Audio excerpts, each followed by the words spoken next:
Hallelujah. हम एक वचन को देखेंगे, उसके बाद में सिस्टर लुइजा आपको वचन के द्वारा आशीषित करेगी। हम निकालेंगे मरकुस का 12 अध्याय।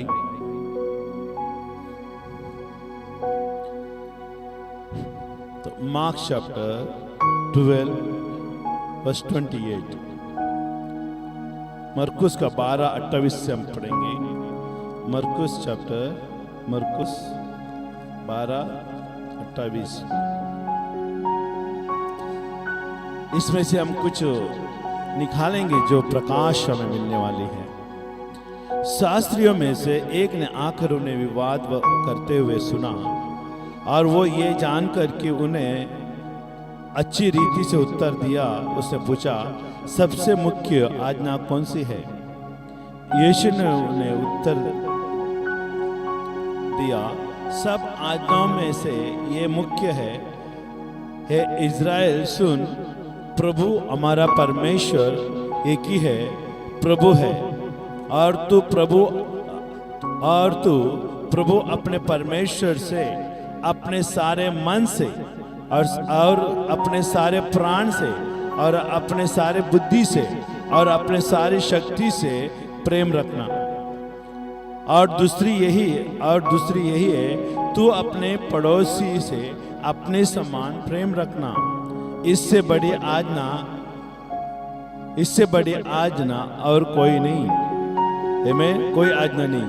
शास्त्रियों ने उनसे कहा, हे गुरु, बहुत ठीक, तूने सच कहा कि एक ही है और उसे छोड़ और कोई नहीं। हालेलुया। Thank you Jesus. धन्यवाद परमेश्वर। हालेलुया। तो यहाँ पर बाइबल बता रही है, एक व्यक्ति ने आकर परमेश्वर से पूछा, यीशु मसीह से पूछा कि सबसे बड़ा आज्ञा कौन सा है? आमीन। हालेलुया। तो सब आज्ञाओं में से मुख्य है, हे इज़राइल सुन। हालेलुया। इज़राइल सुन, प्रभु हमारा परमेश्वर एक ही प्रभु है। हालेलुया।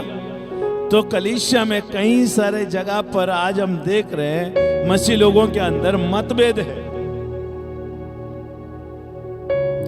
और यहां पर मैं कह रहा हूं मतभेद है। ये जो मतभेद जो है ना, एक प्रभु को मानने से रोकती है। सुन रहे? एक मतभेद होने के कारण तो प्रभु से आशीष नहीं पा सकते।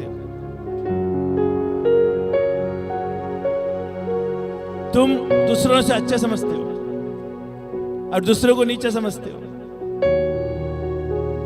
मैं सही हूं, तुम गलत हो। हर बार वही बात है, टोकेगा। हर बात वही बातें दोहराया जाएगा, हम सही है, तुम गलत हो।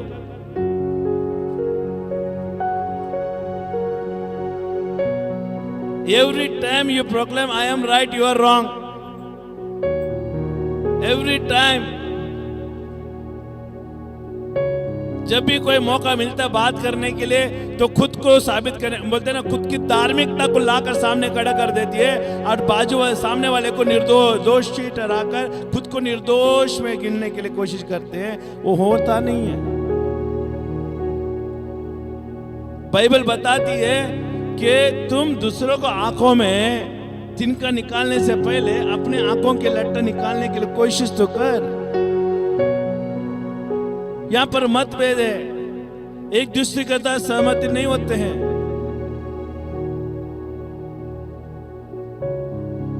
हाउ कैन यू से माई गॉड इज वन? तुम अपने आप को यकीन में कैसे दिला सकते हो कि मेरा प्रभु एक है, हालांकि तुम्हारा अंदर मतभेद है। तुम दूसरे का सुधि नहीं लेते हो। जैसे बाइबल कहती है, जो तू प्रभु अपने परमेश्वर, देखिए, प्रभु हमारा परमेश्वर एक ही प्रभु है और वो एक ही प्रभु है, एक ही नियम दिया है आपको, एक ही नियम दिया। Is given only one law, love your enemy, love your enemy, do not neglect them. True love comes when you love your enemy. सच्चा प्रेम वहीं से आती है जब तुम दुश्मनों से प्रेम करने के लिए कोशिश करते हो और प्रयत्न करते हो। परमेश्वर तुमको मदद करता है। मतभेद है कलीसिया में, एकता नहीं है। और आकर परमेश्वर से कहते प्रभु मैं हूं, नहीं, प्रभु कहता है ना, उनसे प्रेम किया। कितने लोगों को तूने मिला, कितने लोग कलीसिया में आते, मेरे लहू से खरीदे हुए लोग आते, भाई मेरे शरीर से खरीदे हुए लोग आते, उनसे तुम प्रेम नहीं कर सकते तो बाहर के लोगों से तुम क्या प्रेम करेगा? When I am adopted people, they come to church, you are not loving them. How can you love others outside the world? हमेशा याद रखना चाहिए कि आप सबसे पहले ये जानकारी हासिल करने के लिए प्रयत्न कीजिएगा, हमारा परमेश्वर एक है, हम यीशु में एक हो जाना चाहिए। हालेलुया, आमीन। जब पानी में हम नीला कलर डालते हैं तो पानी में जब नीला कलर डालता है तो पानी में घुल जाता है और पहले के जैसे सफेद पानी नहीं रहता, वो नीला में बदल जाता है। वैसे हम प्रभु एक है तो एक हो जाना चाहिए अंदर, फिर से कभी भी अलगाव या बोलते ना अलग नहीं दिखना चाहिए। हम प्रभु में एक हो जाना चाहिए। कुछ कह रहा हूं मैं आपको, आप आओ ऐसे जाओ, कुछ नहीं मिलेगा आपको, मैं बता रहा हूं आपको। अगर कुछ मिलना है तो कुछ बदली करो आज। You have to change something in your heart, in your mind and in your attitude. तुम्हारा स्वभाव में, तुम्हारा सोच में, तुम्हारा चाल में, तुम्हारा मन में बदलना जरूरी है, कुछ ना कुछ। परमेश्वर का राज है ना, बदलाव में टिका हुआ है। बोलो बदलाव मैं करूंगा अपने आप को। नर्सरी क्लास में आके है ना, जो गुरु बोल रहा है वो रिपीट करोगे तो क्या मतलब है? कितना बदलाव आपने किया आज तक जो प्रभु में आकर मुझे बताइए। खुद की धार्मिकता में लगकर आप बैठे हो। प्रभु एक है और प्रभु का नियम है कि उसको मानना जरूरी है, सबसे प्रेम करना है। कलीसिया में आते उनको अपना भाई बहन समझना है। हेलो, एकता, एक प्रभु एक है तो तुम प्रभु में एक हो। यहाँ पर गुट बन के नहीं आ सकते, तुम अलग अलग बन के नहीं आ सकते।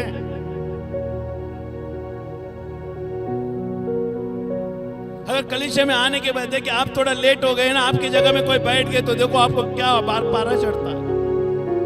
हेलो, क्यों वो जगह आप नहीं दे सकते? क्यों आपका मन में ये कुटिलता आती है कि वो जगह में क्यों बैठी, मेरी जगह में क्यों बैठी, मैं लेट भी आऊं लेकिन वो जगह मेरे लिए। ये सब नहीं होता है वैसा। हेलो, जो पहला आया पहला में जगह मिलेगा, first come first serve. Hallelujah.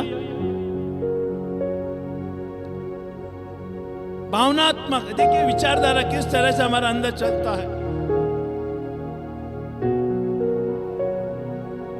Hallelujah. प्रभु हमारा परमेश्वर एक ही प्रभु है। कितना प्रभु को लेकर आ रहे हैं यहाँ पर। आप कौन से प्रभु को मानने के लिए आए हो? जो आप बदलते नहीं हो तो आप यीशु का नहीं हो। हेलो, आप बदलते नहीं है, आपका स्वभाव में बदल नहीं है। हेलो, आपका सोच में बदल नहीं है, आपके विचारधारा में बदल नहीं है, आप एक दूसरे को प्रेम नहीं कर सकते, तो इसका मतलब आप कोई और यीशु को लेकर आए हो, वो यीशु को वैल्यू नहीं रखता। हमारा यीशु मसीह एक ही है, वो यीशु नाजरत है जो कलवरी का क्रूस पर वध हुआ है और उसका प्रमाण हम करते हैं। और वो हमारा परमेश्वर एक है। He is the one God. Hallelujah. समझ में आ रहा है? और देखिए, और तो अपने प्रभु अपने परमेश्वर से अपने सारे मन से, पहली बात तुम एक समझना। देखिए आप कितना प्रभु के राज्य में आप प्रभु को एक समझते हैं। भाई एक प्रभु को एक मानने के द्वारा तुम एक दूसरे का प्रभु का अंग बन जाते हो, क्योंकि यीशु मसीह पेड़ है, हम उसका डालियां हैं। हेलो, और वो डालियां अलग अलग कलर का नहीं होती, डालियां एक समान की होती है। एक रूपरेखा, एक मन, एक सोच। देखिए उसका पत्ता एक होता है, उसका फल एक होता है।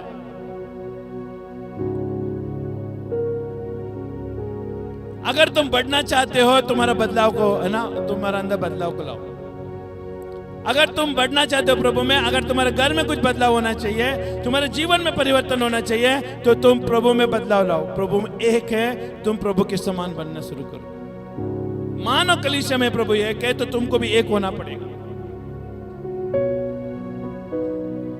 हेलो, हम ये बातों को बहुखूबी जानते हैं, समझते हैं और इसके ऊपर अमल करते हैं। इसके लिए आज हम आपको वचन दे रहे हैं। आप अलग अलग तरीके के लोग हो, अलग अलग तरह का सोच विचारधारा रखने वाले लोग हो। किसी का हिम्मत है कि किसी का मन को बदल सकते हैं, किसी के हाथ में वो ताकत है किसी का मन को बदलने का। नहीं, अभी यहाँ पर बैठे देखो, किसी का हर एक अलग अलग तरह का विचारधारा है, अलग अलग तरीका। अभी मैं बोल रहा हूँ, कोई टेढ़े दिमाग से सोच रहा है, लेकिन उसको सीधा दिमाग से सोचना चाहिए, लेकिन वो नहीं सोच सकता। हम उसका मन को कंट्रोल नहीं कर सकते हैं। लेकिन अगर प्रभु में तू एक हो गया ना, तो हमारे बातों में आमीन कहेगा। आमीन वही लोग कहते हैं जो इस बातों को सहमति रखते हैं। मेरा परमेश्वर एक है, मैं भी एक हूँ, भाई आप और मैं एक हूँ प्रभु में। हालेलुया। हमारे दोनों के अंदर भाईचारा बने रहेगा जब तक पृथ्वी में हम लोग हैं, क्योंकि आप यीशु को जान लिया और मैंने यीशु को जान लिया। हमारा प्रभु एक है, हम यीशु की पार्टी में आ गए। ये मान के चल के आमीन बोलते हैं ना, वो सरल व्यक्ति है, सरल सीधा व्यक्ति है, उसके अंदर कोई भी टेढ़ा मन नहीं रहेगा, क्योंकि बातों को सीधी सीधी से समझता है। और दूसरी बातें यदि और प्रभु अपने परमेश्वर को अपने सारे मन से और अपने सारे प्राण से, यीशु मसीह ने हमारे लिए प्राण दिया, नया प्राण हमें दिया। जूना प्राण जो संसार में था उसको निकाल दिया और नया प्राण हमें दिया। ये नया प्राण परमेश्वर को पुकारते, पहले संसार की चीजों को पुकार रही थी। हेलो, हमारे प्राण में दूसरी चीजें बसी हुई थी, हम दूसरों के लिए मर मिटने के लिए तैयार थे। लेकिन आज यीशु मसीह हमारा प्राण को बदलने के कारण आज हमारा अंदर मसीह का प्राण मिल गया है। इसके लिए प्रभु कहते मेरा, दाऊद कहते हैं, मेरा प्राण, ए मेरा मन परमेश्वर की आराधना कर। हालेलुया। प्राण से और अपने सारे बुद्धि से। हेलो, बुद्धि मालूम है क्या है? आता नहीं है, बुद्धि लाना पड़ता है। Wisdom will not come to you, you have to bring the wisdom.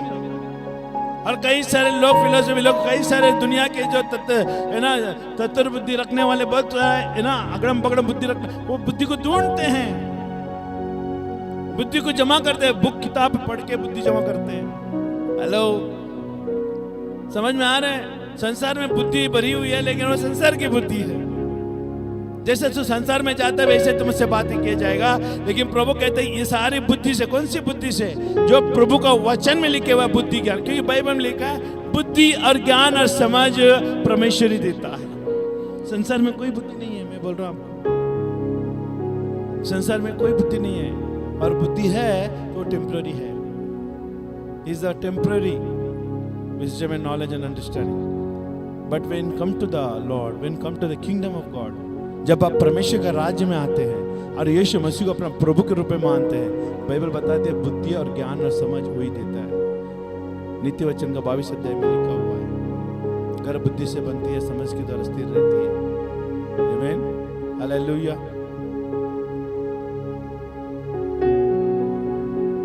प्राण से, बुद्धि से और अपने सारे शक्ति। शक्ति माने में क्या है? शक्ति मतलब कौन सा है? देखो मुझे शक्ति, शक्ति ये बाइबल में वर्णन किया, शक्ति का मतलब क्या है? किसी को मालूम है तो बताइए। शक्ति मतलब ये नहीं, शक्ति मतलब तुम्हारा काबिलियत, मतलब तुम्हारा अंदर धन है, वो धन से तो परमेश्वर की सेवा करे। शक्ति वो है, ये शक्ति से नहीं। अभी शक्ति को तो कहां पर इस्तेमाल करेगा प्रभु के राज्य में? ये शक्ति का कोई काम नहीं है। बाइबल बताती है शक्ति, सारे शक्ति से प्रेम रखना। सारे शक्ति से मतलब giving, building the kingdom of God. Hallelujah. किसी को कलीसिया बनाने की जरूरत है, कलीसिया के लिए अर्पण दियो। हेलो, समझ में आ रहा है? किसी की जरूरत है प्रभु के राज्य में बढ़ने के लिए, उसको आपने अर्पण दिया अपने पैसे से। अपने पैसा आपका ताकत है, आपके पैसा आपकी ताकत है। बाइबल में ताकत का शब्द इस्तेमाल किया है ना, शक्ति के इस्तेमाल, वो अपना धन के ऊपर होता है। हमेशा याद रखिएगा, और जितना तुम दोगे उतना परमेश्वर तुझे लौटाएगा। सारे शक्ति से, हालेलुया, प्रेम रखना, सारे शक्ति से प्रेम। मालूम है, आप किसी को कुछ देते रहो, उसकी नजरों में आपका शक्ति बढ़ जाता है। क्यों? वो आपको एहसानमंद रहता है। शक्ति से प्रेम रखना। और दूसरे ये कि तू अपने पड़ोसी से अपने समान प्रेम रखना। मुझे बताइए, आप पड़ोसी को आप कितना अपने पास रखते हैं? कितना, भले कितना भी वो बोलते हैं ना, कितना भी निकामा क्यों ना हो, लेकिन हमें प्रेम करना चाहिए। What you have to give to them. If you have, jealous, you give jealous to them. अगर आपके अंदर जलन है तो जलन दोगे, आपके अंदर ईर्ष्या है ईर्ष्या दोगे, आप नापसंद है आपके अंदर तो नापसंद उसको करोगे। जो आपके अंदर है आप उसको दोगे, क्योंकि वो आपका पड़ोसी है। आपका पड़ोसी को अपने समान, बाइबल में लिखा अपने समान। क्या कोई अपने आप से इनकार किया आज तक? भले काला हो, गोरा हो, पीला हो, नीला हो, कोई किसी ने अपने आप को इनकार किया है? इनकार किया है? कोई अपने आप को इनकार नहीं करता। भले कितना भी वो सजाने संवारने के लिए कोशिश करता है, अपने आप को अच्छा रखने के लिए कोशिश, अपने आप से प्रेम करने के लिए कोशिश करता है, लेकिन वैसे ही प्रभु कहता है, जैसा जैसा तू अपने आप को संवारती है, सजाता है, हेलो, टिप टॉप पे रखता है, वैसे तुम भी एक दूसरे को टिप टॉप पे रखने के लिए प्रयत्न करो। जितना प्रेम तो अपने आप रखता है, भले कैसा भी हो, लेकिन खुद के लिए मैं खूबसूरत हूँ, खुद के लिए मैं हैंडसम हूँ, जो खुद को समझता है। लेकिन वैसे हम दूसरे को भी समझे ना, हेलो, उसको थोड़ा अच्छा बोल देना। देखिए, ये दूसरी आज्ञा ना प्रभु ने हमें छोड़ के गया है, 10 आज्ञा से बढ़कर है। ये आज्ञा पालन किया ना, 10 आज्ञा है ना हल्का लगने लगेगा आपको। हेलो, 10 आज्ञा है ना हल्का लगने लगेगा, ये आज्ञा करेंगे तो। आमीन, हालेलुया। और दूसरी ये कि तू अपने पड़ोसी से अपने समान प्रेम रखना, इससे बड़े और कोई आज्ञा नहीं है और नहीं दूंगा। प्रभु कहता है कि मानव जाति में एक दूसरे से प्रेम करने का कोई आज्ञा के सिवाय और कोई आज्ञा परमेश्वर ने छोड़कर नहीं गया और देगा भी नहीं दूसरा। क्योंकि मानव जाति का अंदर एक दूसरे के अंदर प्रेम होना जरूरी है, क्योंकि मानव जाति हर जानवरों से, हर जो चीज है, जो इंसान को छोड़कर जो परमेश्वर ने बनाया है, वो सबसे बढ़कर है मानव जाति।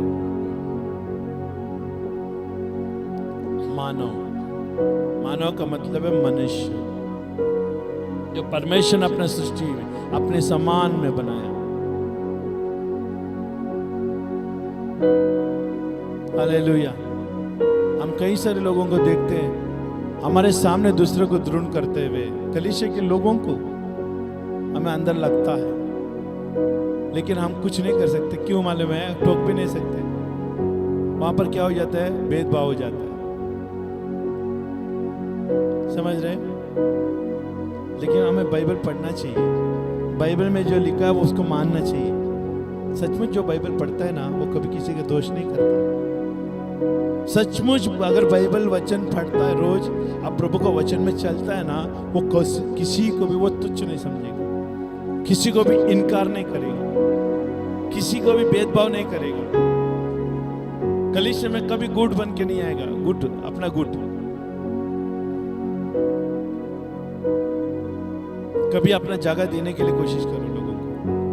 बहन जी आप आ जाओ आगे, मैं आज पीछे बैठूंगा। बहन जी आप इधर बैठ जाओ, मैं इधर बैठूंगा। हेलो बहन जी आप पहले चलो, मैं पीछे आता हूँ। आज मुझे मन लग रहा है कि आपको आगे जाने देना है। मालूम है, उस तरह से एक प्रेम भावना बढ़ता है, और वो भी एक दिन दूसरे के लिए वो करेगी। मेरे लिए किसी ने मुझे पहला स्थान दिया था, चलो मैं भी आज तुमको देता हूँ। हेलो, समझ में आ रहा है? परमेश्वर के वचन में प्रभु एक है। आपका परमेश्वर कौन है? जिस रवैया, जिस स्वभाव तुम्हारा अंदर भरा हुआ है, उसके अनुसार अगर देखने जाएगा तो तुम्हारा प्रभु कोई और है। हमारा परमेश्वर वो नहीं है। हमारा परमेश्वर दयालु है, हमारा परमेश्वर कृपालु है। वो सिंहासन छोड़कर धरती पर आया, हमारे बीच में डेरा किया। अगर जागा पकड़ना होता तो पहले से पकड़ लेता हो। हेलो, सारे लोगों ने उसको महल से आने का, राजमहल से आने के ये ना बाट जो रहे थे, लेकिन वो गौशाला में से जन्मा। देखिए, आपके ऊपर परमेश्वर का अनुग्रह किस रूप में आ जाता है आपको मालूम नहीं पड़ेगा। किस तरह से परमेश्वर के आप आशीष देगा ना आपको मालूम नहीं पड़ेगा। लेकिन आपका अच्छा चरित्र अच्छे फलों को उत्पन्न करता है। परमेश्वर के वचन के द्वारा आपका अच्छा स्वभाव परमेश्वर के अच्छे आशीषों को परिवर्तन में लाता है। हालेलुया। इसके लिए कहीं ना कहीं परमेश्वर किसी न किसी के द्वारा परमेश्वर भेजकर आपको परीक्षा करता है। आप परीक्षा में अगर पास हो गए ना, हेलो, परीक्षा में पास हो गए ना, तो परमेश्वर कहता है मैं इसको आशीष दूंगा। क्यों? क्योंकि परीक्षा में पास हो गए। हमारे जीवन की शैली में कहीं ना कहीं कोने कोने, कहीं ना कोई कोने में परमेश्वर का कोई दूत आकर हमें परीक्षा करता है। अगर वो परीक्षा में पास हो गए ना, परमेश्वर कहता है इसके घर में बरकत रहेगी। इसके लिए परमेश्वर कब आकर कैसे परीक्षा करता है मैं नहीं मालूम, लेकिन हमें परीक्षा में करो उतरना। आमीन। सबसे उदाहरण याद आ रहा है अब्राहम है ना, वो बांज के वृक्ष के नीचे बैठा था, है ना। वो 3 लोग आ रहे थे धूप में से, बांज की वृक्ष के नीचे बैठा था, इसका मतलब धूप था वहां पर, है ना। चाव लोग है ना झाड़ के नीचे बैठता है क्या? नहीं बैठते, लेकिन वो चाव के नीचे बैठ, झाड़ के नीचे बैठा था। और वो दूत लोग आए, है ना, 3 लोग आए ना पहचान। सुने, प्रेम इस तरह से होता है, पहचान से प्रेम नहीं होता। पहचान ना बगैर वो प्रेम होता है ना, वो मसीह का प्रेम होता है। जैसे वो आया नजदीक में, कहा आप कहां जा रहे हैं? हमसे होकर जा रहे हो, लेकिन रुकेंगे नहीं, आप रुकेगा। उसने आमंत्रण किया उनको, आमंत्रण किया उनको, पानी दिया, बैठाया उनको। अगर आप यात्रा में हैं तो हमारे और से तुम जा रहे हो, तो क्यों ना हमारे घर में खाना का विश्राम करो और फिर आगे बढ़ जाओ। सुनेगा, ये होता है प्रेम। अपने अपने लोगों को प्रेम करना, तो वो संसार की रीति। आज भी कलीसिया में ना कहीं अपने अपने लोगों को प्रेम करने का ना गढ़ बांधा हुआ है, लेकिन वो व्यक्ति मरा नहीं प्रभु के लिए। प्रभु दुश्मन से प्रेम करने के लिए सिखाता है। अब्राहम के लिए कोई नहीं था वो। हेलो, 3 लोग हैं, एक पेड़ को काटा गया, हेलो, मटन बनाने के लिए। आमीन। आटा गूंदी गई, हेलो, अच्छा पकवान बनाए गए उन लोगों के लिए जो उनके लिए कोई नहीं लगता। सुनेगा ध्यान से, जो कोई नहीं लगता ना, उनके अंदर से बरकत आती है आपको। अपनों को तो अपने लोग प्रेम करते हैं, हेलो, परायों को प्रेम करना मसीहा सिखाता है। हालेलुया। कोई 1 किलोमीटर आप बुलाए ना मेरे साथ चलो, तो आप 2 किलोमीटर चलना। अनजान लोगों के लिए आप अवेलेबल रहिए, क्योंकि परमेश्वर हमें इसके लिए रखा है कि अनजान लोगों के लिए उपलब्ध रहने के लिए परमेश्वर हमें रखा है यहाँ पर। अनजान लोग आएंगे मदद के लिए, तो उनको मदद के लिए हमें बुलाया गया, हम रखा गया यहाँ पर। हम अपने लोगों के लिए रखेंगे तो मतलब क्या बनेगा? परमेश्वर नहीं है। परमेश्वर कहते हैं दुश्मनों के लिए तुम रहो, दुश्मनों को मैं तुम्हारे साथ में भेजूंगा। हालेलुया। समझ में आ रहा है?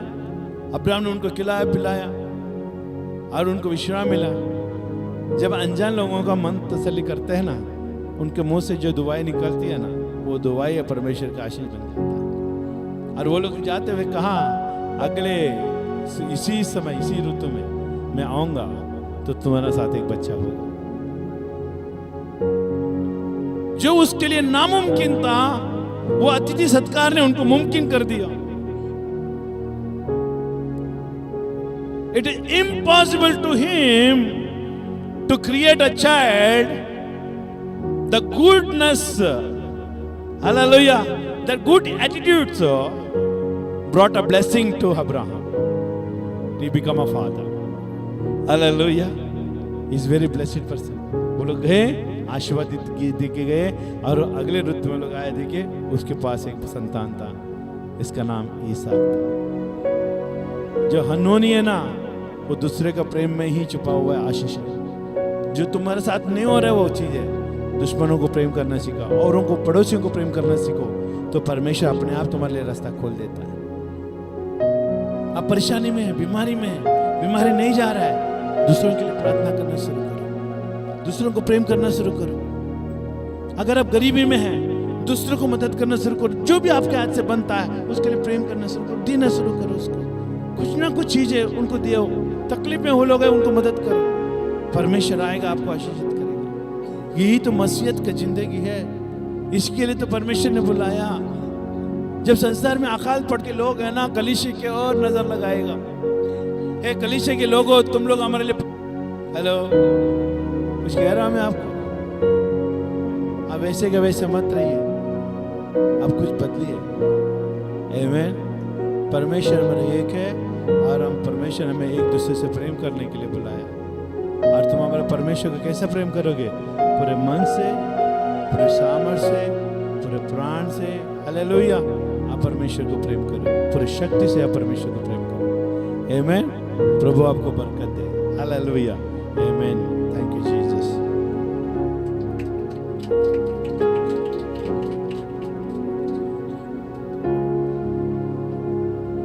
जैसे आज संसार में बना रहे हैं कि रिपब्लिक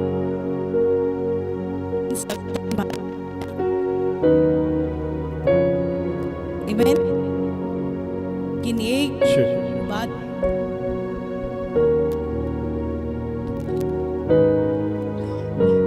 हमारे प्रभु यीशु है। क्या मूसा को जब परमेश्वर ने कानून दिया, क्या वो दिन मालूम है? क्या उस दिन को मनाते हैं? मूसा को जब 10 आज्ञा दिया, वो भी सबसे बड़ा कानून है ना? जब भारत में संविधान आया, उसका हम है ना दिन मनाते हैं। लेकिन परमेश्वर ने हमें जो 10 आज्ञा दिया, जो कानून मूसा के द्वारा लाया, क्या उस दिन को कोई जानता है? नहीं जानता है, कोई मनाते नहीं। लेकिन परमेश्वर कहता है, जो मेरे दास मूसा ने तुझे जो व्यवस्था दी है, उससे न दाहिने मुड़ न बाएं मुड़, उस व्यवस्था को पालन कर, उसे पूरा करने की चौकसी कर। तब बोलते हैं तेरे काम में सफलता आएगी। जहां तू हाथ डालेगा वो काम सफल होगा और तू प्रभावशाली बनेगा। आमीन। भारत का संविधान हमें बोलते हैं ना, कानून में चलना सिखाता है, लेकिन परमेश्वर का कानून हमें स्वर्ग में जाने के लिए मार्ग खोलता है। आमीन। हालेलुया। इसलिए आज सबसे बड़ा हमारे लिए कानून है, वो है मूसा को दिया हुआ कानून। और सबसे बड़ा कानून यीशु मसीह ने लाया, 2 ही कानून लाया। आमीन। तू अपने समान अपने पड़ोसी से प्रेम कर, और संपूर्ण मन से, संपूर्ण सामर्थ्य से, संपूर्ण शक्ति से परमेश्वर से प्रेम कर। 2 ही आज्ञा यीशु मसीह ने दिया। ये सबसे बड़ा कानून है। अभी हमने देखा कि पड़ोसी से प्रेम कर, और सच में अनजाने में हम एक दूसरे की सेवा करते हैं। एक दूसरे की सेवा में ही आशीष छुपा है। आमीन। अपने खुद का आशीष। अगर दूसरे ने आपको मदद करना है तो आपको भी किसी को मदद करना पड़ेगा। जैसा तुम बोओगे वैसे ही तुम काटोगे। आमीन। तुमने अगर किसी की मदद किया है दुख में, तकलीफ में, तो परमेश्वर आपकी विपत्ति के समय परमेश्वर किसी और को भेजेगा। वही व्यक्ति को नहीं भेजेगा, किसी और को भेजेगा। आमीन। लेकिन क्या आपने किया है? क्योंकि परमेश्वर में किया हुआ परिश्रम व्यर्थ नहीं जाएगा। आमीन। हालेलुया। इसके लिए हमने सबसे बड़ी बात एकता में, आमीन, एकता न रहने के कारण संसार बिगड़ता है। आमीन। एकता नहीं रहेगा ना, चाहे वो घर में हो, कलीसिया में हो, पड़ोस में हो, सोसाइटी में हो, अगर एकता नहीं रहेगा तो बिगड़ सकते हैं। आमीन। एकता सबसे बड़ा जरूरी है ना, एकता में रहना, क्योंकि शैतान वही चाहता है कि फूट, हर घर में फूट हो, हर घर में तकलीफ हो, हर घर में झगड़ा हो। शैतान का ये प्लान है। लेकिन यीशु मसीह कहता है एकता में आओ, एक देह में आओ। आज हम क्यों इकट्ठा है? एक देह में मिलने के लिए। आमीन। देह में जब फूट आती है तो शैतान कार्य करता है। जब देह एक हो जाती है तो शैतान उसको तोड़ नहीं सकता है। आमीन। वैसे ही है ना, विवाह में भी देखो, कभी कोई भी विवाह या मनुष्य संबंध के लिए परमेश्वर का अनुभव लेकर चलना ही सुरक्षा का मार्ग है। सबसे बड़ी बात, सुरक्षा का मार्ग है ना, परमेश्वर को लेकर चलना। विवाह में भी अगर शादी हुआ है, अगर पति पत्नी एकता में नहीं है तो वहां पर क्या है? विरोध, मतलब ना, भेद आ गया, छेद आ गया और वो विवाह टूटने के कगार पर है ना। इसके लिए क्या चाहिए? परमेश्वर का अनुभव लेना चाहिए। आमीन। परमेश्वर के अनुभव को लेकर चलना ही सुरक्षा है। तुम्हारा अनुभव लेना, मनुष्य का एक दूसरे का अनुभव लेकर चलना, उसमें सुरक्षा नहीं है। परमेश्वर का अनुभव लेकर चलना, उसी में सुरक्षा है। आमीन। आप बोलेंगे नहीं, वो सिस्टर अनुभव में गए, मैं उसको देकर चलेगा। नहीं, मनुष्य है, मनुष्य का अनुभव गिर सकता है, परमेश्वर का अनुभव नहीं गिर सकता है। आमीन। अब्राहम अनुभव में गया, तकलीफ में गया, और अनुभव से उसने अनुभव के द्वारा परमेश्वर की सेवा की, अनजाने में दूतों की सेवा की, उन्हें खाना खिलाया, अतिथि सत्कार किया। अनुभव था, और अनुभव के कारण वो किसी मनुष्य का देखकर नहीं, किसी ने उसको नहीं कहा, उसके बाजू में कोई पड़ोसी नहीं था, परमेश्वर उसको सिखा रहा था। आमीन। और परमेश्वर के सिखाए हुए कदमों पर चल रहा था, इसलिए परमेश्वर ने उसको आशीष दिया। परमेश्वर का अनुभव लेकर चला, इसलिए सारा और अब्राहम एक साथ चले। आमीन। सारा ने कभी इनकार नहीं किया, अब्राहम मैं तेरे साथ नहीं आऊंगा, नहीं। उनके विवाह में एकता था। एकता तुम्हारे जीवन में आशीष को लेकर आ सकता है। आमीन। हालेलुया। परमेश्वर के साथ रहने को कितनी भी बुरी परिस्थिति क्यों ना हो, है ना, सुख से एक साथ रह सकते हैं जब हम परमेश्वर के साथ एकता में रहेंगे।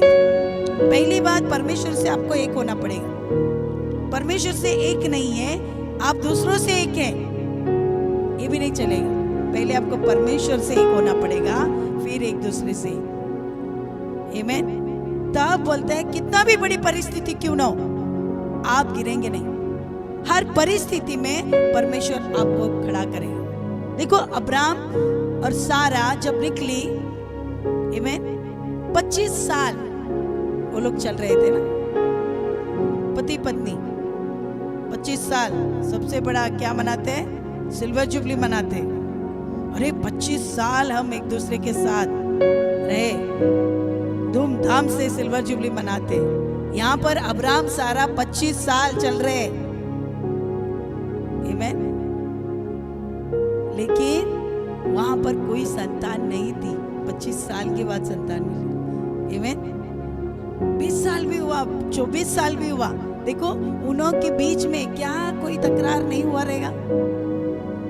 लेकिन देखो वहां पर दोनों में सहमत था, एकता थी, हर सुख दुख में सारा उसके साथ थी, और अब्राहम ने भी उसको कभी नहीं छोड़ा, हर समय उसकी सहायता की। आमीन। और ये दोनों के एकता में परमेश्वर का आशीष उनके अंदर आया। आमीन। इसहाक का जन्म हुआ। आमीन। वो अनुभव था, अनुभव से गुजरे। आज के समय में नहीं करेंगे। 25 साल मनाया, सिल्वर जुबली मनाते, देखेंगे तो कितना झगड़ा हो चुका है, कितना मारपीट हो चुका है ना। खाली सिल्वर जुबली में दिखाते हम कितना एकता में, नहीं, बनावटी नहीं। ये अब्राहम और इस, है ना, सारा एकता में थे। आमीन। आज हम वही देखेंगे पहला सैमुएल का 19 का 10 से 17 पहली बात। आमीन। अभी यहाँ पर हम देखते हैं दाऊद के बारे में, है ना। अभी यहाँ पर दाऊद और मिखेल, है ना, ये पति पत्नी। पहला सैमुएल का 19 का 10 का 17।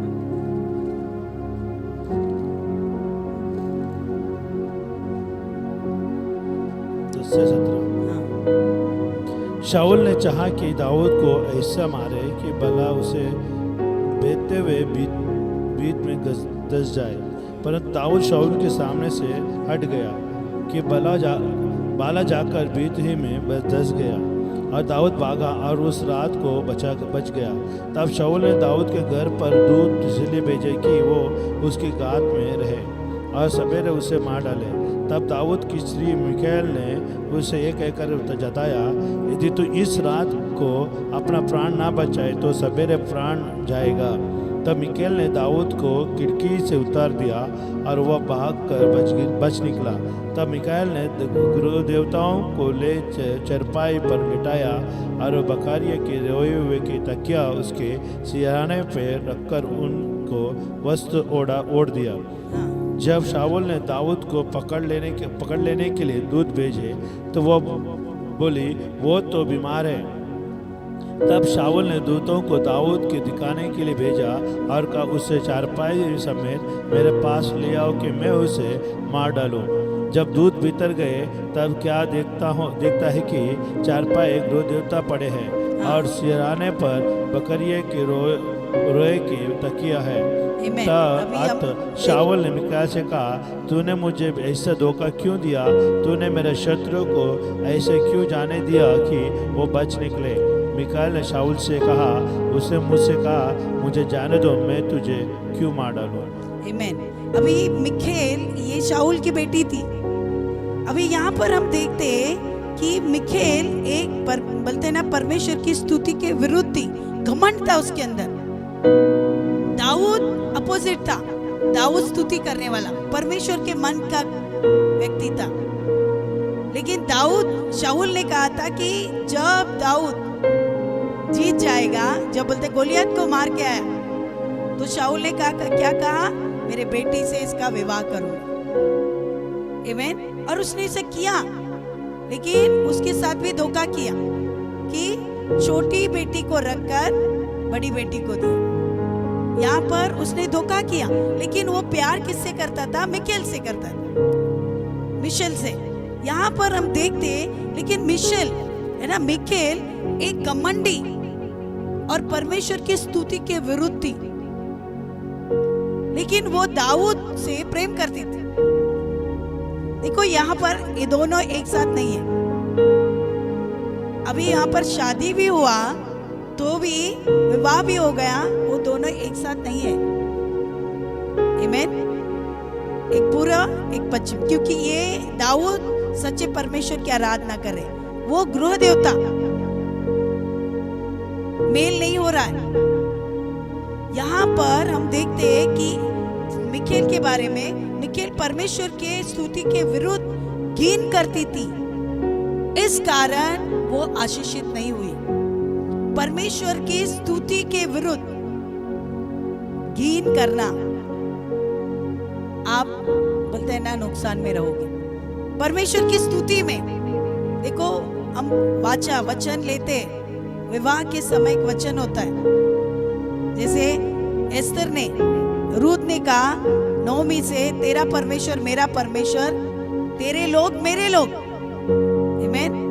विवाह में भी एक शपथ ली जाती है, हर सुख दुख में मैं तेरे साथ रहूं, चाहे सुख हो चाहे दुख हो, मैं तेरे साथ रहूं। आमीन। यहाँ पर मिखेल ने वैसे नहीं कर रही थी, वो दाऊद के खिलाफ, वो जो आराधना कर रहे थे उसके खिलाफ थी।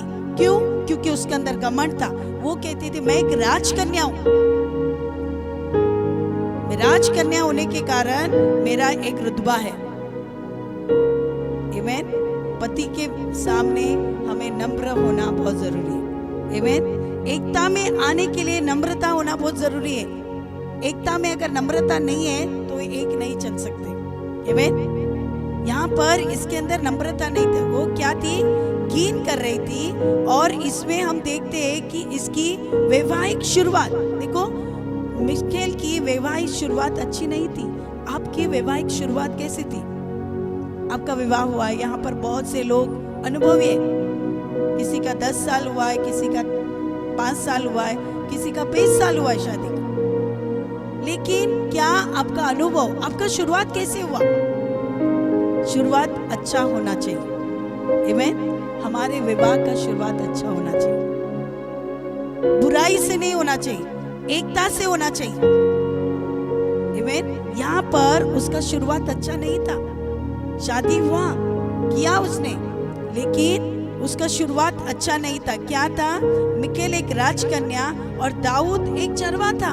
उसके अंदर एक घमंड था। दाऊद मेरा पति एक चरवा है, मैं तो राजघराने की हूँ, चाहे तो कौन से भी घराने की क्यों न हो। जब विवाह हुआ तो तेरे पति का घराना तेरा घराना है। आमीन। चाहे वो चरवा हो, चाहे कोई भी मजदूर हो, तुझे उसके साथ रहना पड़ेगा। आमीन। वो घमंड लेकर तू नहीं आ सकती। लेकिन यहाँ पर उसके अंदर एक घमंड था। वो अपने पति को तुच्छ जानती थी। वो चरवा है, वो भेड़ चराने वाला, उसको क्या पता। आमीन। एकता में ऐसा नहीं चलता है। एकता में रहने के लिए एक दूसरे को समझना पड़ता है, एक दूसरे को लेकर चलना पड़ता है। भले तुम बुद्धिमान हो, आमीन, तुम्हारी बुद्धि को नीचे करो, अपने पति की बुद्धि के साथ चलो। आमीन। क्योंकि वही तुम्हें बुद्धिमान के रास्ते पर लेकर जाएगा। आमीन। क्योंकि परमेश्वर ने उसे सिर ठहराया, उसके अधीनता में रहना हमारे लिए भलाई है। आमीन। एकता में रहना। अभी देखो मिकेल के अंदर और दूसरी शुरुआत अच्छी नहीं थी, और मिकेल एक राजकन्या और दाऊद एक चरवा था। इस कारण मिकेल के अंदर घमंड और खुद की धार्मिकता थी। एकता में चलने वाले के अंदर क्या रहता है पता है? नम्रता होना चाहिए। लेकिन घमंड और खुद की धार्मिकता उसको नीचे गिराएगी। आपको पता है ना? एकता में चलते समय क्या बोलेंगे? मैंने बहुत कुछ हासिल किया है। खुद की धार्मिकता को दिखाएंगे, मैंने ये किया, मैंने वो किया, मैंने ये हासिल किया। ये क्या है? खुद की धार्मिकता है, सेल्फ राइचियसनेस। किसी के भी अंदर खुद का जब धार्मिकता रहता है तब वो गिरने का है ना, उसका गिरने का चांस रहता है। इसलिए यीशु मसीह कहता है मैं मेरी धार्मिकता तुम्हें देता हूँ। आमीन। आज हमारे अंदर जो धार्मिकता है यीशु मसीह की है, इसलिए हम कुछ नहीं कर सकते। हम किसी को चंगा नहीं कर सकते, किसी को है ना छुटकारा नहीं दे सकते, किसी को आशीष नहीं दे सकते। वो परमेश्वर की धार्मिकता है, यीशु की धार्मिकता है। वो यीशु की धार्मिकता तुम्हें छुटकारा देता है, तुम्हें चंगा करता है, तुम्हें आशीष देता है, तुम्हारे जीवन में परिवर्तन लेकर आता है। आमीन। खुद का धार्मिकता एक गंदे चित्रे के समान है। हम खुद कुछ नहीं कर सकते, किसी को भी जीवन दान नहीं दे सकते। आमीन। हमें बड़ाई मारने की जरूरत नहीं है। मैंने इतने जन को सुसमाचार दिया, मेरे द्वारा प्रभु मिला है। नहीं, हम कौन है? हम एक बर्तन है। आमीन। और हमारे अंदर रहने वाला परमेश्वर है, वो कार्य करता है। इसलिए महिमा उसी को देना है। आमीन। इसलिए कभी भी किसी को तुच्छ नहीं जानना है, क्योंकि हम है कौन? किसी को तुच्छ जानने वाले, किसी को दोषी ठहराने वाले हम है कौन? परमेश्वर कहता है किसी का बदला मत लो, बदला लेना मेरे हाथ में। आज संसार में क्या हो रहा है? तीसरा वर्ल्ड वॉर शुरू हुए है ना। भले आपको क्या दिख रहा है? हथियार नहीं दिख रहे, बॉम्ब नहीं दिख रहा है, लेकिन हवा में है ना वायरस का महायुद्ध शुरू है। लिखा है कि जब युद्ध होगा, जो यूहन्ना ने देखा वो आज हो रहा है, पूरा जगत में हो रहा है। और परमेश्वर ने लिखा है कि अंतिम दिनों में मैं वेद की बातों को मेरे प्रेम करने वालों पर प्रकट करूंगा। जब प्रार्थना कर रही थी प्रभु ने प्रकट किया कि देखो, क्योंकि हम क्या सोचते हैं, बाइबल में लिखा है युद्ध होगा, सूर्य रक्त सा लाल होगा, अंधकार हो जाएगा, राज्य पर राज्य चढ़ाई करेंगे। हम लोग वो चिन्ह देख रहे हैं, लेकिन ये चिन्ह अभी दिख रहा है। प्रभु कहता है तुम जानते भी नहीं होगे उस समय मसीह का आना निकट आएगा, यीशु मसीह आएगा।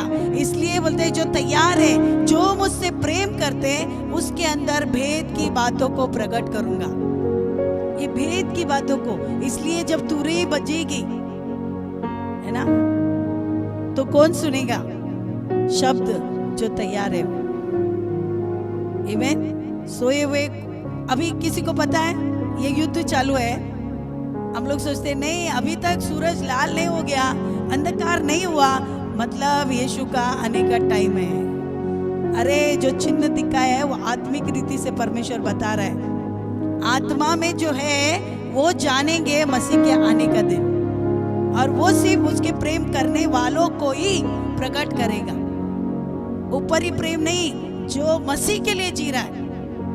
आमीन। अंतिम दिनों के बारे में बता रहे परमेश्वर, यीशु मसीह। ऐसे सब हो रहा है और अचानक तुम तैयार भी नहीं। अभी नोहा जब नाव बना रहा था वो बता रहा था, लेकिन नहीं लोग सुन रहे थे, उसको पागल में गिनती कर रहे थे। आज भी हम अगर बताएंगे आप हमको पागल में गिनती करोगे, धन्य है, क्योंकि हम तैयार हो जाएंगे। आमीन। तैयार होना बहुत जरूरी है। जो तैयार है वो तुरही की आवाज सुनेंगे। इसलिए वचन में लिखा है पहले मुर्दे उस तुरही की आवाज सुनेंगे। धुएं का बादल देखा उसने, योना ने धुएं का बादल देखा। वो धुआं, वायरस क्या है, हवा में फैल रहा है और पूरा जगत में उसका कार्य हो रहा है। ये महायुद्ध ने तो क्या है, क्या आत्मा तैयार है?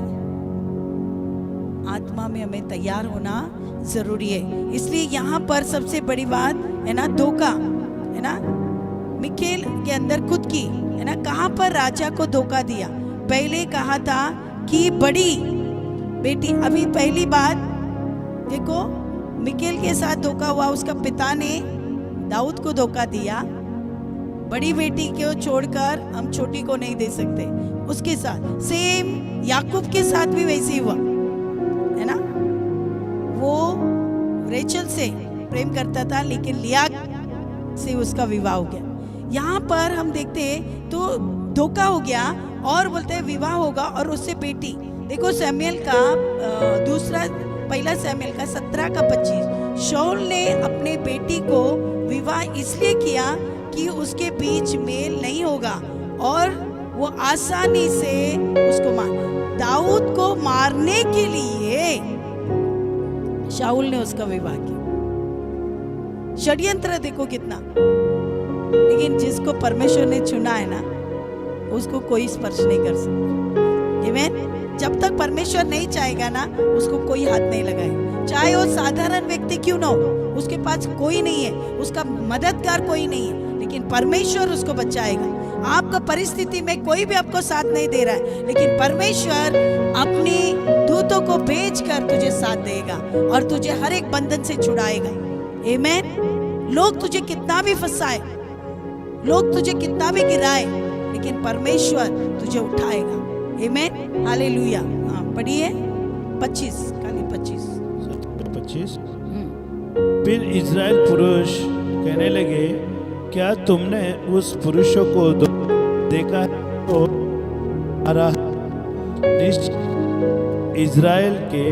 इज़राइल को ललकारने को चढ़ आता है, और जो कोई उसे मार डालेगा उसको राजा बहुत दंड देगा और बेटी का विवाह उसे करा देगा और उसके पिता के घराने को इज़राइल के स्वतंत्र कर देगा। हाँ देखो, दाऊद के अंदर ये मनसा थी, अगर शाऊल को मारेगा मैं इसको बेटी देगा और मेरा नाम बड़ा होगा। लेकिन उसके अंदर एक षड्यंत्र था कि ये मेरे अधीन। आमीन। हम किसी को भी खरीद नहीं सकते। अरे एक बार मैंने उसको दिया, जैसे बोला ना किसी को मदद किया, ये मेरा हो गया, ये मेरे खिलाफ नहीं बोलेगा। नहीं, तुम उसको दे के, दान देकर उसको खरीद नहीं सकते। आमीन। ये परमेश्वर का बेटा है। दाऊद को परमेश्वर ने, ये राजा ने कहा, शाऊल ने कहा, इसलिए दाऊद को नहीं, गोलियत को नहीं मारा। उसने खुद होकर, उसके अंदर एक गुस्सा आया कि एक खतना रहित इस्राएल को कैसे पुकार सकता है, एक खतना रहित, एक अविश्वासी विश्वासी को कैसे ललकार सकता है। वो गुस्सा उसके अंदर आया, आत्मिक गुस्सा उसके अंदर आया और उसने ललकारा। उसने राजा के कहने के द्वारा युद्ध नहीं जीता, दुश्मन को नहीं मारा, वो परमेश्वर का, है ना, भय उसके अंदर था, परमेश्वर का क्रोध उसके अंदर था। आमीन। जब परमेश्वर के राज्य के लिए हम करते हैं ना, कोई हम कहते हैं इसके लिए करते, अभी हम आपको कहेंगे कि सेवा करो, हमारे कहने से, सेवा करने से उतना आपको असर नहीं होगा जितना आप खुद करोगे।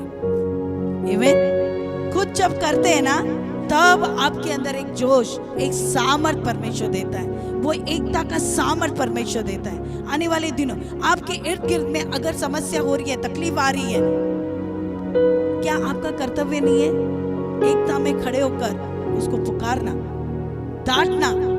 अगर बीमार होते हो तो किस तरह सब मिलकर अपने परिवार को संभालते हो, तो क्या बीमारी को तुम डांट नहीं सकते? तुम उसको किस तरह संभाल लेते हो? सब लोग मिलके आके उसको क्या करते, सराहते। तो सब मिलकर आकर शैतान को क्यों नहीं निकाल सकते? जो तुम्हें समस्या दे रहा है उसके विरुद्ध खड़े रहना है। एकता में आकर शैतान डरता है।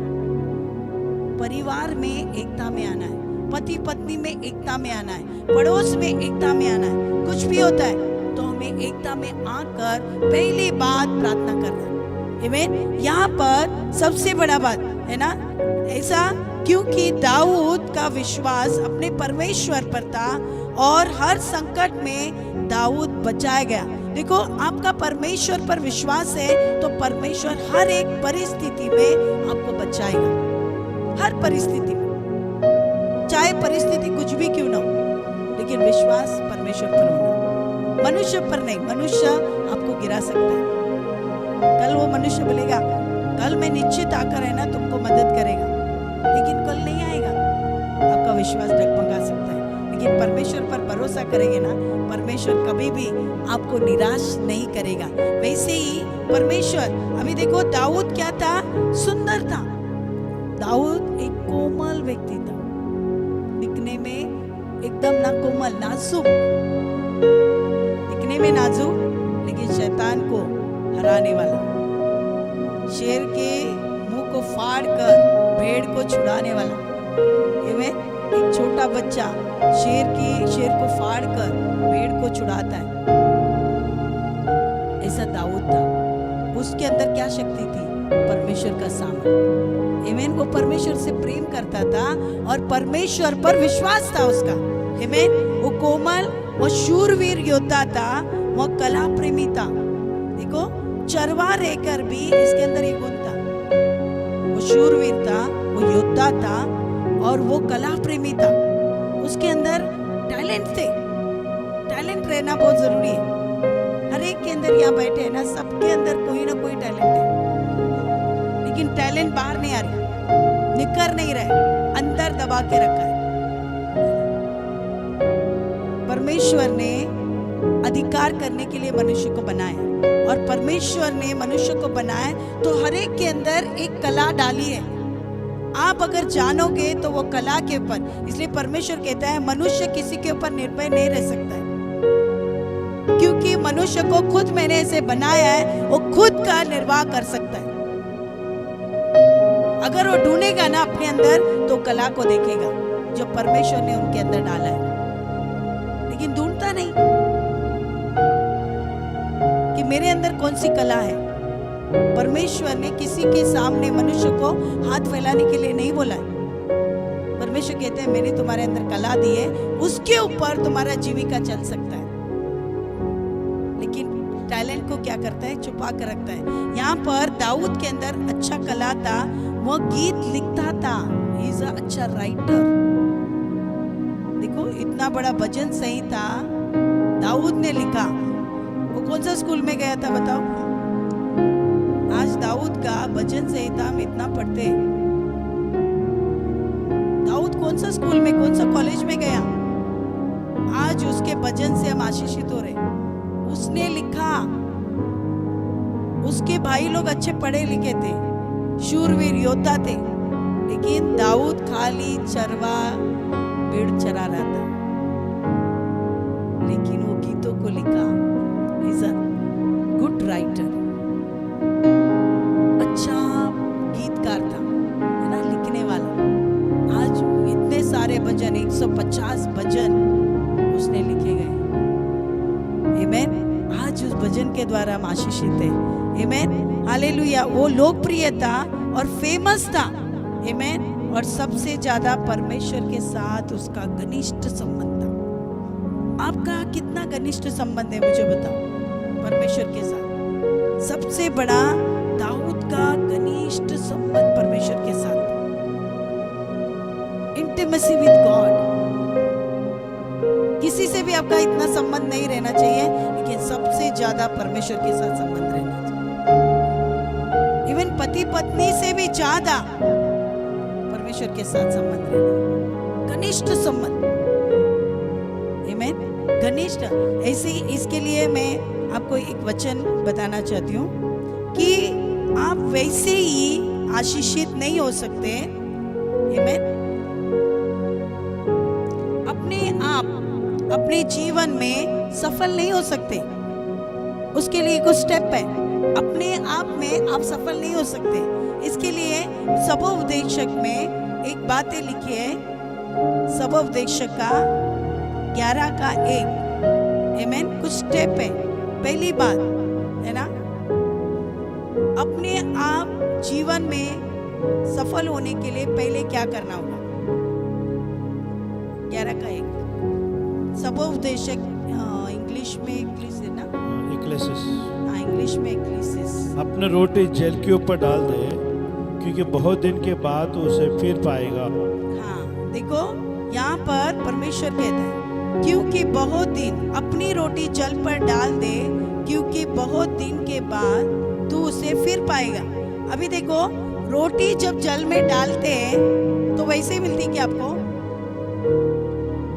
चाहे तो घर में जाके है ना ये प्रयोग करो, पानी के ऊपर रोटी का टुकड़ा डालो, फिर थोड़ी देर के बाद उसको देखो, वैसे ही आपने डाला है वैसे ही रोटी निकल रही है क्या? मिलेगी नहीं, वो फूल कर निकलेगी। आमेन। वैसे ही आप अपने आप सफल होने के लिए पहले अपने जीवन को डालना पड़ेगा। देने के बिना आप फुल कर नहीं आओगे। सफल होने के लिए पहले अपने जीवन को देना पड़ेगा। पानी में डालो, अभी पानी में डालो मतलब डुबकी मारो नहीं। पानी का मतलब है समस्या, तकलीफ। जब दुख में तुम जाओगे, तकलीफ में जाओगे, तो आप फुल कर बाहर आओगे। आमीन। आशीष से भरकर बाहर आओगे। आप बोलते नहीं मैं डालेगा नहीं, ये पानी में नहीं जाएगा। नहीं डालोगे तो वैसे ही सूखी रोटी रहेगी, आपका ब्रेड वैसा ही रहेगा। आपको सफल होने के लिए अपने जीवन को देना पड़ेगा। आमीन। तकलीफ में जाना पड़ेगा। आमीन। गन्ना पता है ना, गन्ना वो मशीन में जाता है तभी तो जूस निकलता है। गन्ना बोलेगा नहीं नहीं मैं मशीन में नहीं जाऊंगा, ऐसे ही जूस दो। नहीं, अगर ऐसा भी खाना है तो भी दांत से चबाना ही पड़ेगा उसको, तभी उसका जूस निकलेगा, तभी उसका महत्व होएगा। वो गन्ना मशीन में जाएगा, जूस निकलेगा, तभी तो उसका शक्कर बनेगा, तभी तो मिठास आएगी, तभी तो उसके गुण का महत्व पता चलेगा। हमारे जीवन का भी महत्व वैसे ही है। जब तक हम दुख के भट्टी में नहीं जाओगे, हमारा जीवन को नहीं डालोगे, तब तक हमारा जीवन का वैल्यू नहीं समझेंगे, तब तक हम आशीषित नहीं होंगे। अपने आप को आशीषित करने के लिए पहले रोटी को पानी में डाल दो, ये पहला स्टेप है। आमेन। बोलते हैं अपने आप को, परमेश्वर के पास हमारे लिए एक योजना है। परमेश्वर बोलता है मैंने तुम्हारे लिए एक योजना बनाई। जब तू संसार में आया तभी मैंने एक योजना बनाई है, लेकिन योजना पूरा करने के लिए पहले तुमको पानी में डालना पड़ेगा, तुम्हारे जीवन को देना पड़ेगा। इसलिए यीशु मसीह कहता है अपने जीवन को मेरे हाथ में समर्पित कर। मुझे देख कर तो देख। अभी सिर्फ मलाकी में वो दशमांश के बारे में नहीं कह रहा है, परमेश्वर जीवन के बारे में भी कह रहा है। अपने जीवन को मुझे देखकर तो देख, मैं तुझे आशीषित करता हूं कि नहीं। आमेन। दो बोलते देगा तभी तो मैं करूंगा ना। आप बोलेगा नहीं खाली हाथ ले लो। परमेश्वर को बोले खाली हाथ देता है, ये शरीर मेरे पास रखते हैं, होएगा क्या? नहीं होएगा। पूरा शरीर को देना पड़ेगा। यीशु ने पूरा जीवन को दिया ना। यीशु ने खाली हाथ पैर दिया नहीं, पूरा शरीर उसने बलिदान किया। आमेन। इसलिए यीशु मसीह कहता है जो मेरे पीछे आना चाहता है वो अपने आप से इनकार करे और अपना क्रूस उठाकर चले। आमेन। तो पहली बात देना है, क्योंकि परमेश्वर की योजना आपके जीवन में पूरी होना है तो पहले अपने जीवन को देना पड़ेगा। दूसरी बात, आमेन, वो पहला स्थान, आमेन, पहला देना मतलब पहला स्थान परमेश्वर को देना। आमेन। दूसरा, वो बहुत दिन के बाद, है ना, फिर उसे पाएगा। आमेन। अभी यहाँ पर दिखते हैं बहुत दिन के बाद तू फिर से उसे पाएगा। तुरंत आप बोलेगा अभी डाला है, अभी मुझे चाहिए, अभी बोला सिस्टर ने बोला है पानी में डालो, अभी हो गया देखो। वैसे ही नहीं, हमारा जीवन को, है ना, समय लगता है। 1 साल होता है, 2 साल हो गया, किसी को और भी होएगा, किसी को जल्दी मिलेगा। विश्वास के ऊपर है, आपका विश्वास कैसे है। आपका विश्वास अगर इतना मजबूत हो गया तो परमेश्वर तुरंत भी कर सकता है। आमेन। आपके विश्वास में थोड़ा अनाकड़ी रहेगा, ऊपर नीचे रहेगा तो आपको ही देर होगा। आमेन। आपके मन अगर सही रहेगा तो परमेश्वर तुरंत देगा। मन सही नहीं है तो परमेश्वर तुरंत भी नहीं देगा। आमेन। यहाँ पर बोलते हैं तो फिर से पाएगा। दूसरा, आमेन, गलतियों का 5:22, इसके लिए फिर से दोबारा मिलने के लिए एक काम करना पड़ेगा, धीरज धरना पड़ेगा। गलतियों का 5:22, आमेन, धीरज धरना पड़ेगा। पर आत्मा का फल प्रेम, आनंद, शांति, धीरज, कृपा, भलाई, विश्वास। हाँ, धीरज अगर तुमको चाहिए तो तुम्हें धीरज रहना पड़ेगा। प्रभु मैं तेरे पीछे चलूंगा, तूने कहा है, वादा किया है तो मुझे देगा। आमेन। मैं विश्वास करता हूं तो मुझे देगा। दूसरा, तीसरा क्या है ना, सबोदेश का 11:4, है ना, यह सही समय पर देगा। आमेन। उसी में सबोदेश का, इक्लीसिस का, जो वायु को ताकते रहेगा वह बीज बोने न पाएगा, और जो बादलों को ताकते रहेगा वह लौने न पाएगा। आमेन। अभी यहाँ पर एक वचन का है ना, जो वायु को ताकता रहेगा, अभी लगाया है और देखेगा कभी बारिश आएगा, कभी बढ़ेगा, है ना। बार बार हम क्या करते, पेड़ लगाया, घड़ी घड़ी जाके देखते, आया नहीं, आया नहीं, उस समय पर आएगा। समय के ऊपर इंतजार करो। अभी बच्चा जन्मा तो क्या तुरंत बड़ा हो गया? उसका समय से, प्रक्रिया से, उसको इतना महीने से वो दांत आएगा, इतना महीने के बाद वो चलेगा, उसका प्रक्रिया है, उसके अनुसार ही वो बच्चा बढ़ेगा। वैसे ये हमारे जीवन में जो अनुभव परमेश्वर ने रखा है, जो आशीष रखा है, वो भी स्टेप बाय स्टेप मिलेगा। आप ऐसे बढ़ेंगे। इसलिए एजिकल को कहा कि चल, तो बोलते पानी में लेकर गया, पानी टटनों तक था, यहाँ तक था, है ना, यहाँ तक चला, अच्छा लगा। अभी परमेश्वर बोलते आगे जा, पानी घुटनों तक आ गया, घुटनों तक आ गया तो भी परमेश्वर बोलते आगे चल। अभी बोलते हैं पानी तो घुटने तक आ गया, अभी इधर तक आ गया। बहुत लोग क्या करते हैं, इधर तक आने के लिए डरते, अभी समुद्र में आपको लेके जाएगा, आपको बोलेगा चलो अभी उधर तक पानी, किधर तक जाएंगे? घुटनों तक आएगा तो डर लगता है। सही में एजिकल को भी परमेश्वर ने ऐसे ही बताया और डरने लगा, लेकिन परमेश्वर करा कि आगे चल। और जब पानी इधर तक आया तो कोई चल सकता है क्या? अभी डूब रहे तो भी चलेंगे क्या आप? नहीं, आपको तैरना पड़ेगा। आमीन। एजिकल को क्यों उतने पानी तक लेके गया? क्योंकि परमेश्वर उसको तैरना सिखा रहा था। क्योंकि तैरने के बाद ही तुझे उस पार जाना पड़ेगा। वहां पर कोई साधन नहीं है, तुम्हें खुद तैर कर जाना पड़ेगा, कोई तुम्हारी मदद नहीं करेगा। वहां पर कोई नाव नहीं है, तुमको तैर कर उस पर जाना पड़ेगा। परमेश्वर भी हमारे जीवन में अगर तकलीफ है तो परमेश्वर कहता है तुम्हें कोई मदद नहीं मिलेगा, तुम्हें खुद तैर कर जाना पड़ेगा, तुम्हें खुद उस तकलीफ में से गुजर कर जाना पड़ेगा, क्योंकि वहां पर तुम्हारे लिए मैंने आशीष रखा है। वहां पर चंगाई है, वहां पर आशीष के फल है।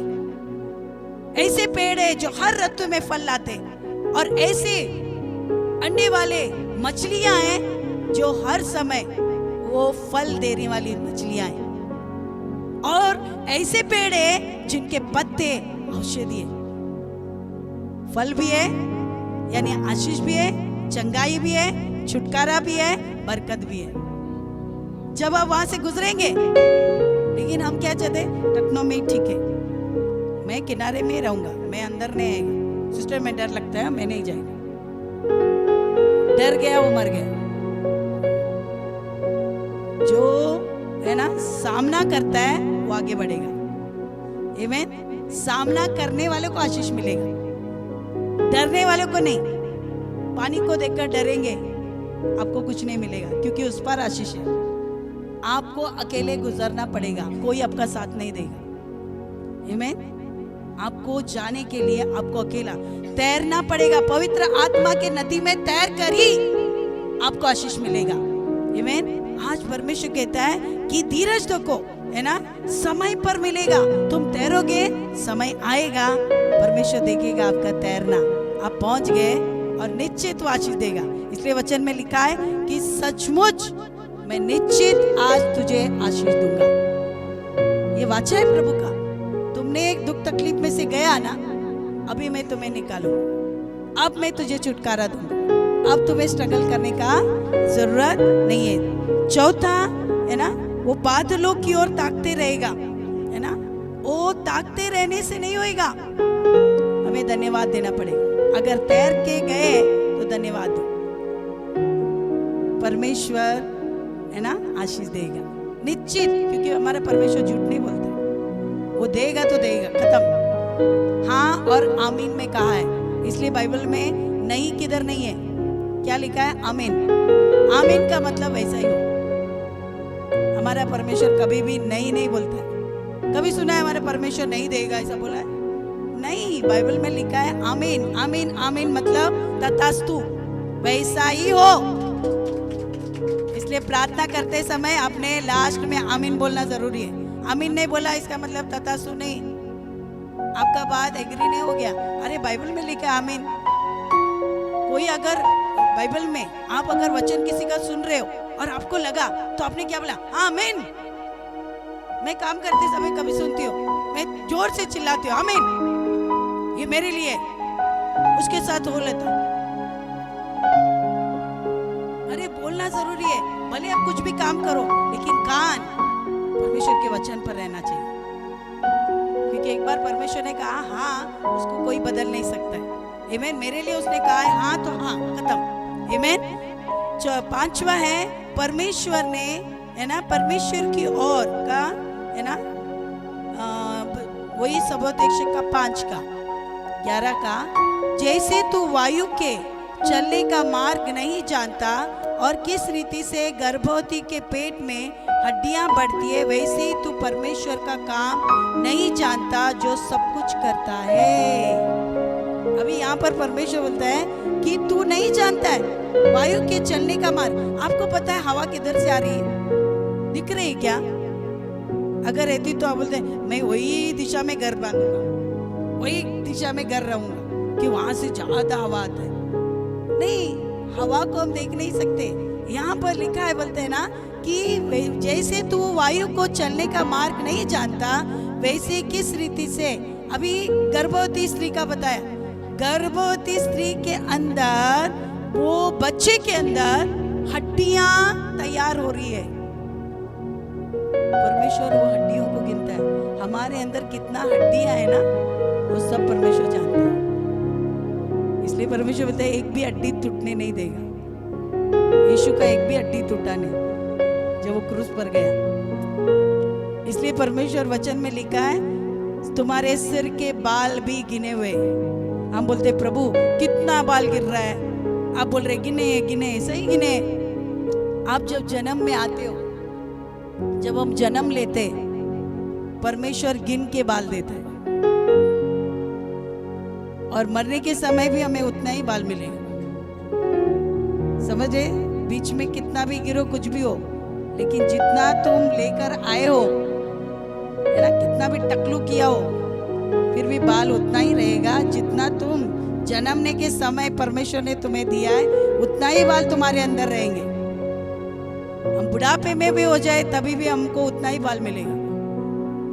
इसलिए निराश मत हो, बाल गिर रहे, ये शैम्पू लगाओ, वो शैम्पू लगाओ, ये विटामिन्स का वो लाओ। आमीन। जितना परमेश्वर ने दिया है उतना ही रहेगा, उससे ज्यादा नहीं रहेगा। आमीन। और परमेश्वर ने कहा है बाल गिना है तो हड्डियां भी गिनी है। आमीन। गर्भवती के पेट में हड्डियां बढ़ रही है, तैयार हो रही है। कैसा जानते हैं परमेश्वर? एक एक हड्डी तैयार हो रही है, यानी गर्भ में बच्चा रचा जा रहा है। परमेश्वर बोलते हैं उसको आकार भी नहीं आया, लेकिन मैं उसके बेडोल तत्व को भी जानता हूं। जो डॉक्टर नहीं जानते हैं वो परमेश्वर जानते हैं। इतना हमारा परमेश्वर अद्भुत है, अद्भुत है। हमारे परमेश्वर को कोई समझ नहीं सकता है। आमीन। वो असंभव को संभव करने वाला परमेश्वर है। पेट में वो हड्डियां को, बच्चे की हड्डियां को तैयार कर रहा है। डॉक्टर बोलेगा ये विटामिन्स का गोली खाओ, ये विटामिन्स का खाओ, ये बच्चे के अंदर हड्डी तैयार होएगा, ये मेंदू तैयार होएगा, है ना। लेकिन हमारा परमेश्वर अंदर काम कर रहा है। आमीन। हालेलुया। बच्चा देता है तो उसको पूर्णता से तैयार करके देता है। आमीन। हालेलुया। इसलिए बोलते हैं और 6 जो काम तुझे दिया गया, अभी सफल होने के लिए परमेश्वर कहता है जो काम तुझे दिया गया है उसे तू करना पड़ेगा। 9 का 10 है ना, सबोपदेश का 9 का 10। जो काम तुझे मिली है उसे अपने शक्ति भर करना, क्योंकि अधोलोक में जहाँ तू जाने वाला है ना काम, ना युक्ति, ना ज्ञान और ना बुद्धि है।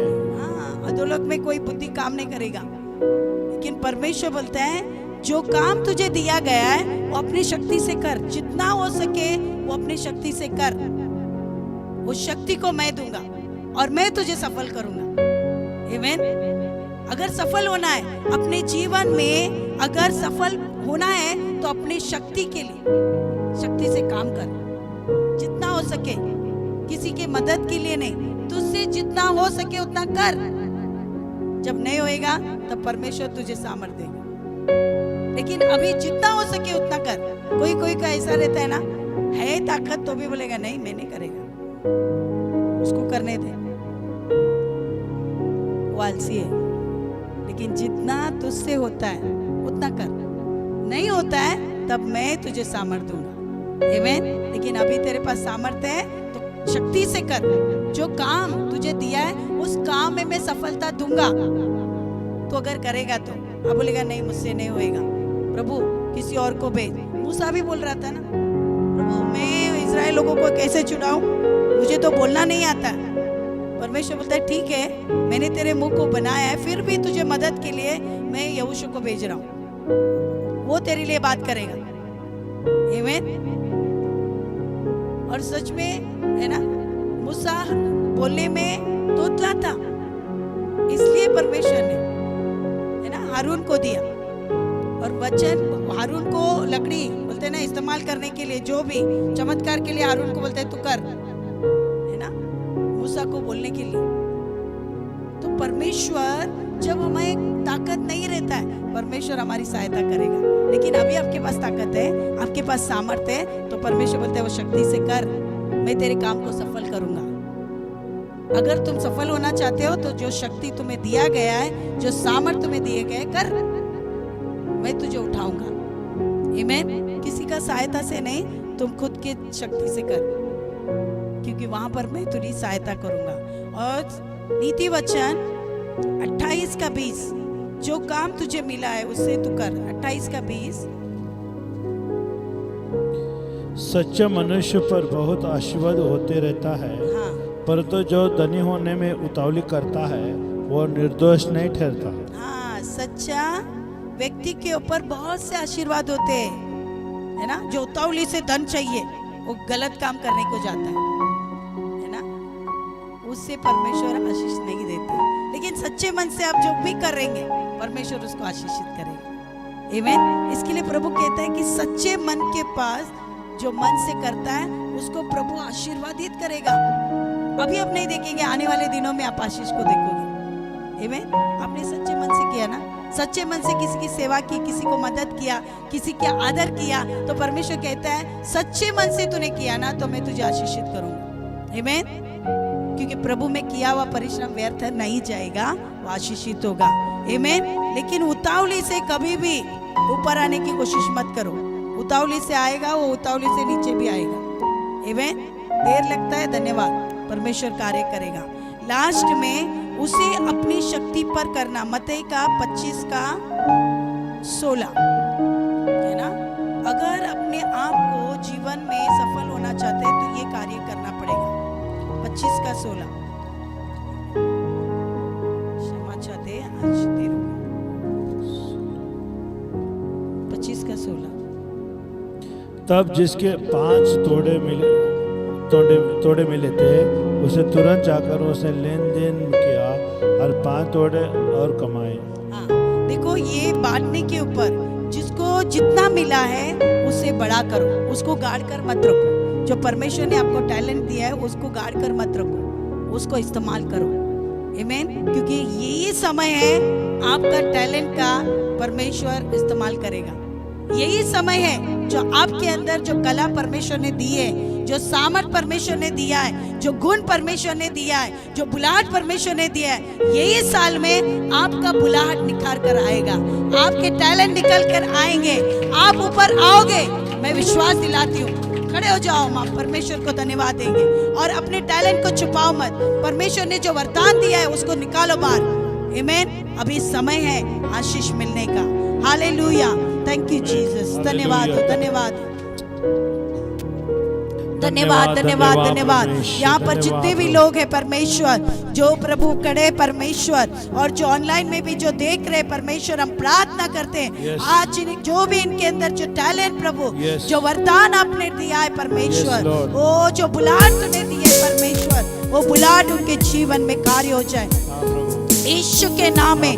समय पर आशीष देने वाला परमेश्वर है वो। ये समय आ चुका है प्रभु, ये कलीसिया के लोगों का समय आ चुका है, जो ऑनलाइन में देख रहे हैं उनका समय आ चुका है। आशीषित होंगे परमेश्वर और शैतान उसे नहीं रोक सकता। वो एकता में चलेंगे, एकता में सामर्थ पाएंगे और अपने डेस्टिनी तक पहुंच जाएंगे प्रभु यीशु के नाम में। Thank you Lord, bless you Jesus. धन्यवाद प्रभु, धन्यवाद। ओर नमः शिकंदरबा,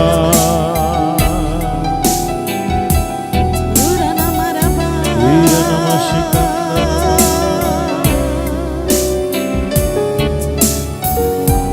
हम परमेश्वर का शरीर और उसके लहू में भागीदारी होने से पहले प्रार्थना करें और हमारा मन को शुद्ध करें, हमारे हृदय को शुद्ध करें।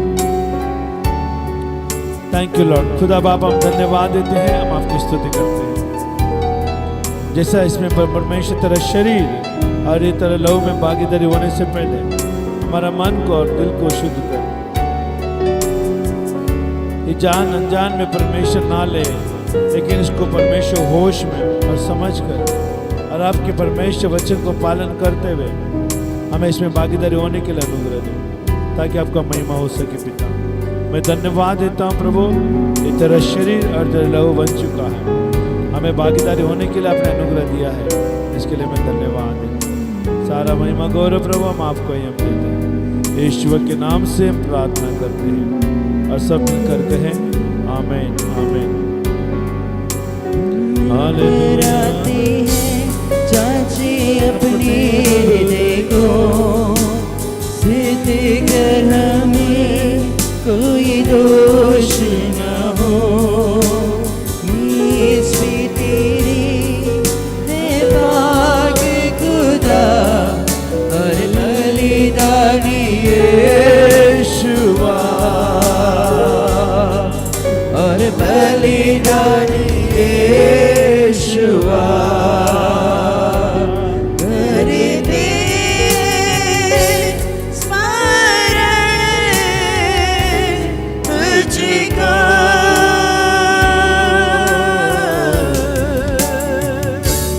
नई वाचा दी तूने हमको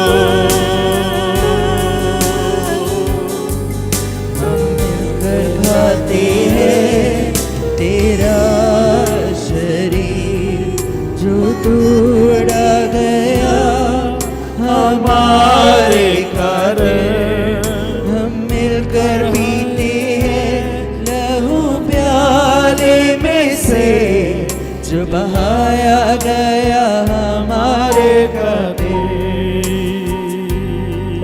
हम मिलकर खाते हैं तेरा शरीर जो तोड़ा गया हमारे खातिर।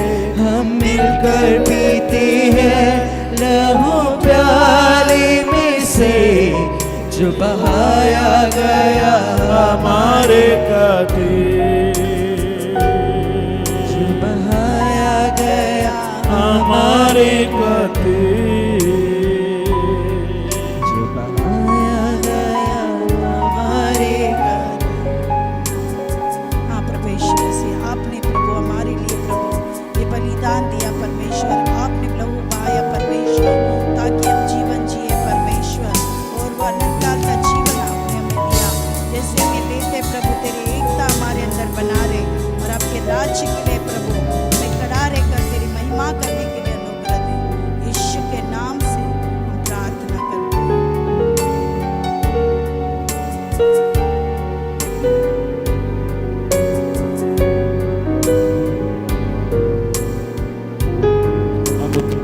पेट परमेश्वर को दें, जो परमेश्वर को उत्तम से उत्तम, जो प्रेम से, हालेलुया। झंडा है प्रेम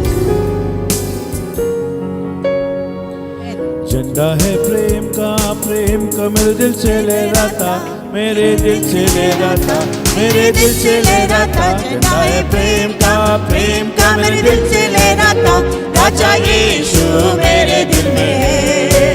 मुझे उठाओ दिल से गाओ, सारा जग जाने, सारा जग जाने, सारा जग जाने। मुझे उठाओ दिल से गाओ, सारा जग जाने, मेरा यीशु मेरे दिल में है। झंडा है प्रेम का मेरे दिल से ले रहा था, मेरे दिल से ले रहा था, मेरे दिल से ले रहा था। झंडा है प्रेम का मेरे दिल से ले रहा था, राजा यीशु मेरे दिल में है। मुझे उठाओ दिल से गाओ, सारा जग जाने, सारा जग जाने, सारा जग जाने। मुझे उठाओ दिल से गाओ, सारा जग जाने, राजा यीशु मेरे दिल में है। राजा यीशु मेरे दिल में है, राजा यीशु मेरे दिल में है, राजा यीशु मेरे दिल में है। हाथ उठाए हम प्रार्थना करें। खुदा बाप हम धन्यवाद देते हैं, तेरे नाम को हम शुक्रिया करते हैं प्रभु जी, जो आज वचनों के द्वारा तूने आशीषित किया और आपकी उपस्थिति में हमें लाया।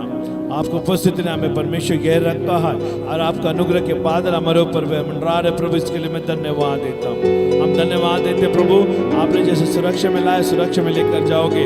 आपका आशीष इस हफ्ते में पूरी तरह से भर जाएगी प्रभु। आपकी छुटकारा चंगा हमारे ऊपर सदा बनी है प्रभु जी। कोई भी वायरस, कोई बीमारी, कोई भी पिता परमेश्वर और दुष्टात्मा का काम हमारे ऊपर प्रबल नहीं होगा प्रभु, क्योंकि हम जीवन से भी बढ़ करे प्रभु। हम बीमारियों में नहीं प्रभु, बीमारी से भी जीवन से बढ़ करे प्रभु। हम चंगाई में प्रभु, छुटकारे में, आशीष में प्रभु, उद्धार में प्रभु, यीशु में हम बरकत में हैं, यीशु के नाम से। पिता मैं धन्यवाद देता प्रभु जी, आपका नाम को मैं ऊंचा उठाता प्रभु जी। ये कलीसिया में तेरा बरकत है प्रभु, छुटकारा चंगाई जो भी देख रहा है और कलीसिया के साथ जुड़ेगा उन सब के ऊपर आशीषें रहे, बरकतें रहेगी प्रभु जी।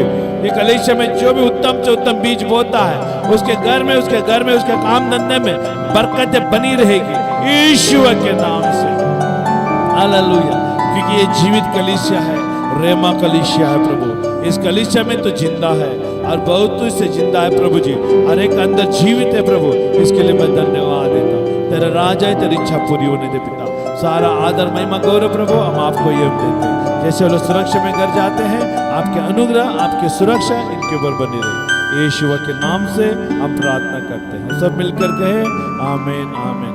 आप सबको शालोम और जय मसीह की।